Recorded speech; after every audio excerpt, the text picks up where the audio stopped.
Ce soir-là, à Toulouse, dégustation gratuite dans un bar du centre-ville. C'est Amélie et Samuel qui régalent. Non, on les marque. Qu'est-ce qu'il y a dans celui-ci, le vert? Ça, c'est de la crème de brocoli.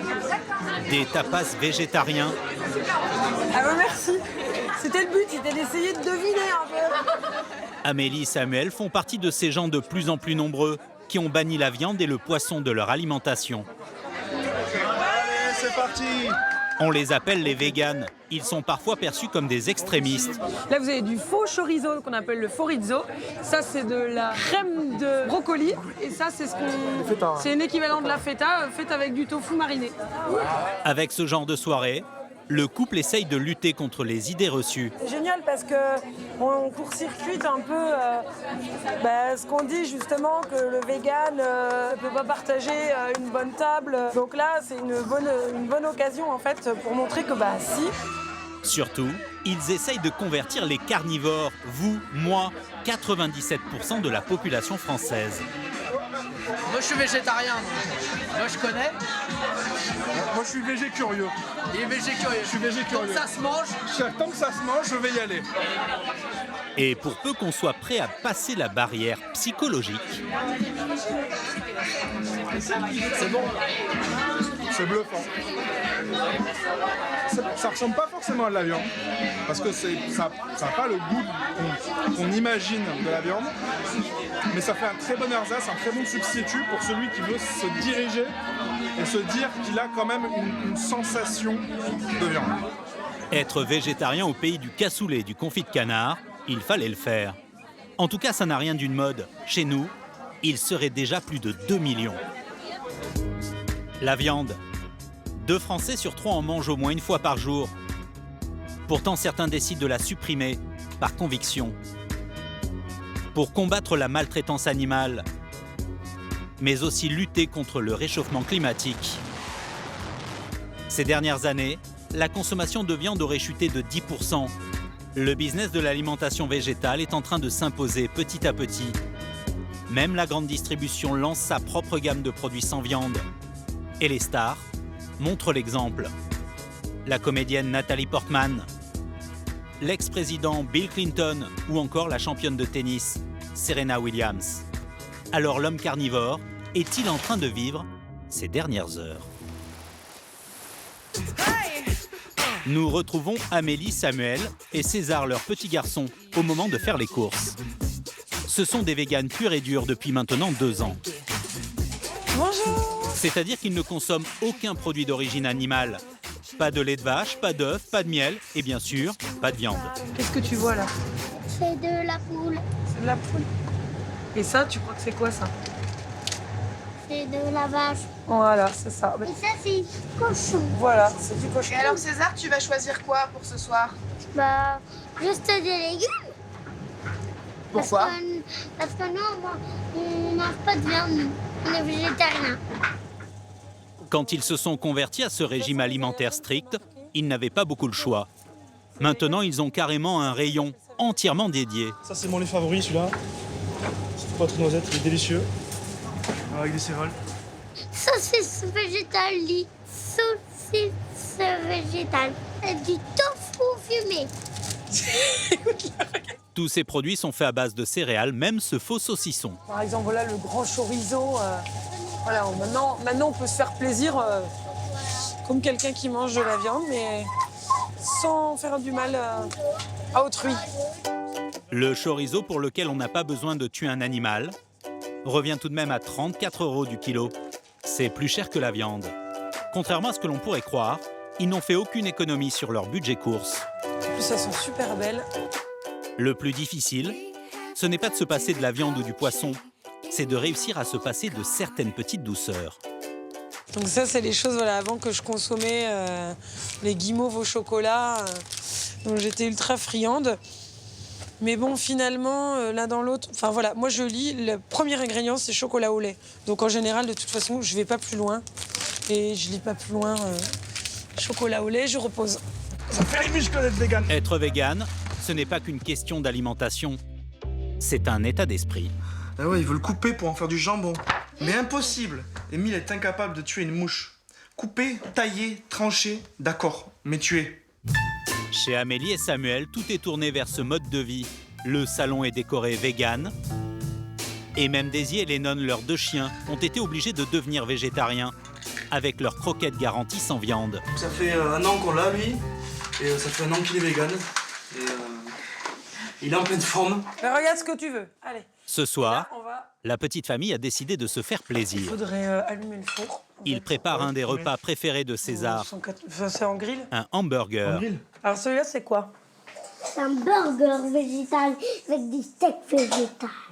Pas de bœuf, mais des carrés de soja et du gluten de blé en guise de bacon. À en croire Samuel, c'est bon pour les papilles, mais aussi bon pour la ligne. Ces gens qui rient, Ce qui est intéressant, c'est qu'il y a très peu de calories. Du coup, on peut en consommer beaucoup, par exemple, dans les burgers.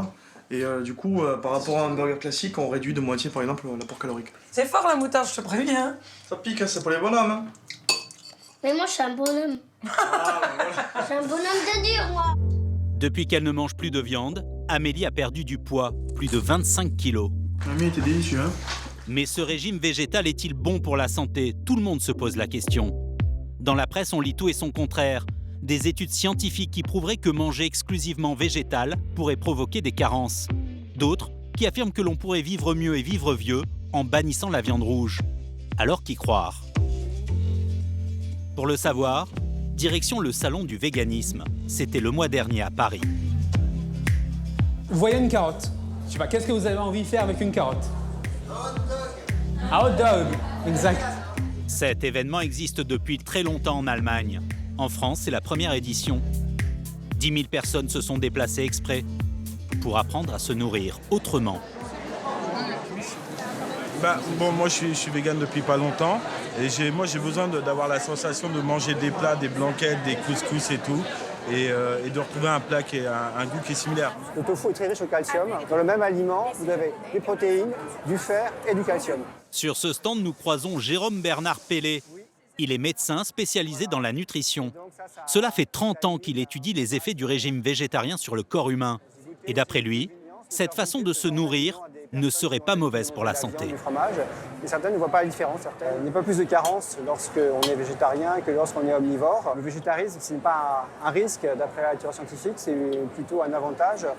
Alors le seul point sur lequel il faut faire un peu attention, c'est la vitamine B12. Bon, c'est le seul micronutriment qui est un peu difficile à trouver dans une alimentation végétarienne et végétalienne. Mais c'est beau, hein, La vitamine B12 est essentielle à la formation des globules rouges. On la trouve principalement dans la viande rouge. Les véganes doivent donc compenser. C'est la vitamine B12 qu'on peut trouver en pharmacie, sous forme d'ampoule. Vous prenez comme ça une ampoule par semaine et ça va régler la seule carence potentielle avec l'alimentation végétalienne. Des salons comme celui-ci se développent partout dans le monde. La consommation de produits végétaux aurait doublé en moins de 5 ans. Et c'est en train de devenir un business à part entière. Retour à Toulouse. Il y a quelques mois, Amélie a quitté son travail, elle était traiteur-pâtissier, pour se consacrer à la fabrication artisanale de faux fromages. Sans lait, uniquement fait avec des végétaux, les véganes appellent ça les fromages.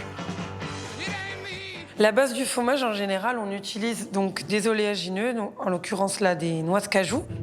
La recette est surprenante. Amélie va faire fermenter des noix de cajou avec du jus de choucroute. Donc en général, on en met très peu. Puis elle broie le tout afin d'obtenir une pâte. Voilà. Donc là, on obtient vraiment quelque chose de très crémeux. Amélie cuisine à l'ancienne.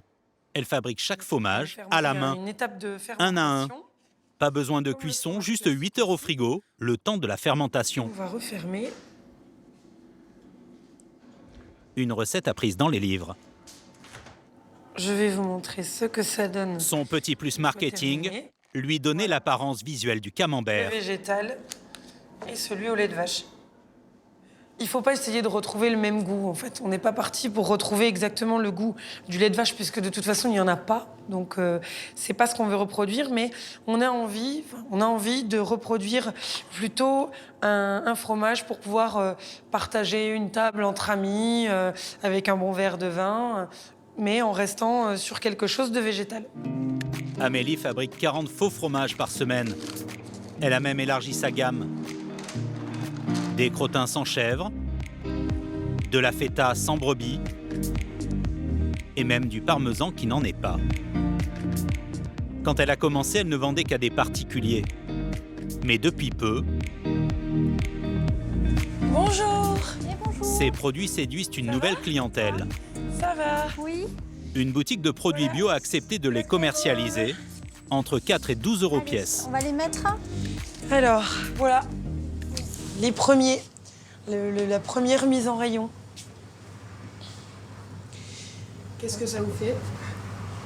Mais je suis super contente. Déjà, je suis super fière. C'est pas pour rien. D'ailleurs, ça s'appelle Proud Kitchen.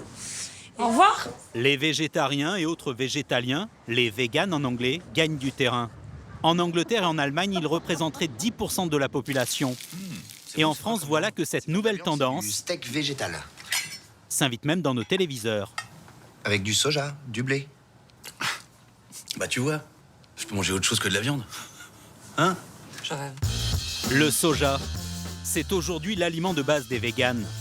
La demande est telle que la production française de soja, qui s'était effondrée dans les années 80-90, est en train de repartir de plus belle.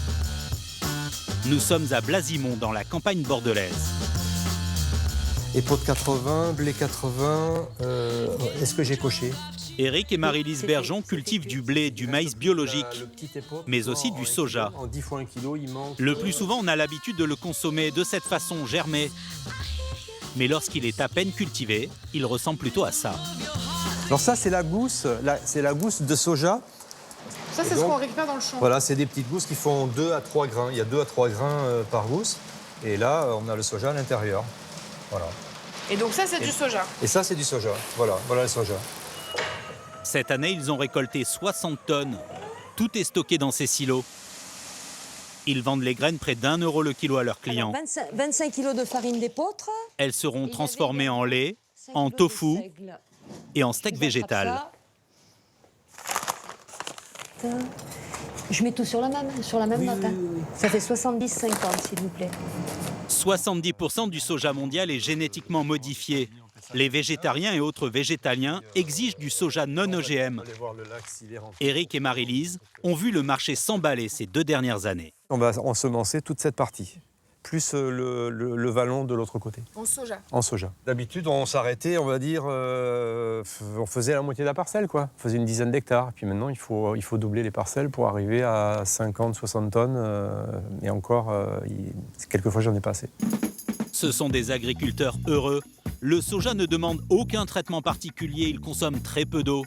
Cette année, la plante leur a rapporté 40 000 euros.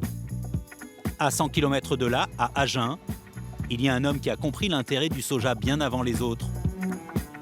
Jean-James Garot, 61 ans. Donc, alors, ici, c'est la salle de nos cuves, donc où on a la fermentation.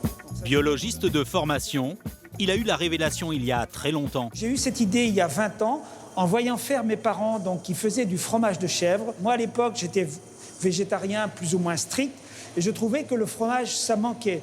Et en les voyant faire ce fromage de chèvre, je me suis dit, tiens, pourquoi ne pas essayer avec du lait de soja, ce qu'on appelle le lait de soja. 60 000 pots sortent de son usine chaque semaine. C'est 2 fois plus qu'il y a 2 ans.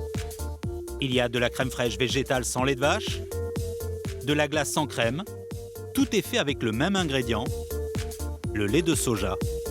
Voilà, le lait de soja, je vais montrer ce que c'est. C'est à partir des graines de soja. Ça ressemble à du lait, exactement. C'est pour ça qu'on appelle ça le lait de soja, vulgairement, enfin dire d'une façon populaire, mais le vrai nom, c'est du tonyu, ou de la boisson au lait de soja.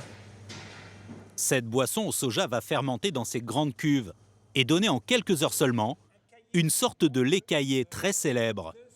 Ce que l'on appelle le tofu lactofermenté, c'est cela. Nous, c'est notre base de tofu lactofermenté. Tout simplement. Tout simplement. Derrière cette porte, l'usine fabrique son best-seller, du faux fromage à tartiner. C'est la moitié de son chiffre d'affaires. Par mesure d'hygiène, notre caméra ne peut pas y entrer. Jean-James accepte de faire une petite démo. On va ensuite intégrer des ingrédients, de l'huile, des épices, du sel. On va tout mixer cela et on va obtenir notre produit fini, qui est notre fromage, qui va se tartiner. Avec sa recette familiale, il a su recréer un produit très proche du fromage ail et fines herbes, mondialement connu.